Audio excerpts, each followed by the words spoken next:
Hospital செக்டார்ஸில் ஐசியூவில் இருக்க முக்கியமான 5 எக்யூப்மெண்ட்ஸை பற்றி பார்க்க போகிறோம். ஃபர்ஸ்ட் நம்ம பார்க்க போகிறது மல்டிபெரா மானிட்டர்.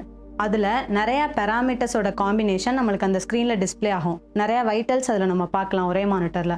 அதுதான் மல்டிபெரா மானிட்டர். செகண்ட் நம்ம பார்க்க போகிறது டிஃபிப்.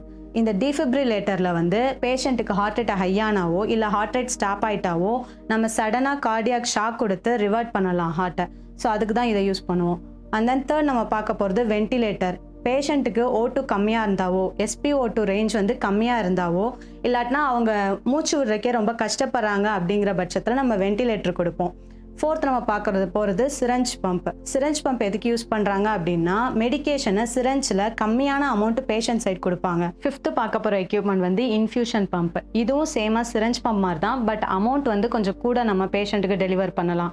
சிரஞ்ச் பம்பில் 50 ml தான் யூஸ் பண்ணலாம், பட் இது வந்து 500 ml NS பாட்டிலேருந்து டாக்டர்ஸ் வந்து பேஷண்ட்டுக்கு எவ்வளோ டெலிவரி பண்ணணும்னு சொல்லியிருக்காங்களோ 100 ml per hour இல்லை 50 ml per hour எவ்வளோ சொல்கிறாங்களோ அதுக்கேற்றாப்புல நம்ம பேஷண்ட்டுக்கு கம்மியான அமௌண்ட்டில் டெலிவர் பண்ணுறது தான் இன்ஃபியூஷன் பம்ப்.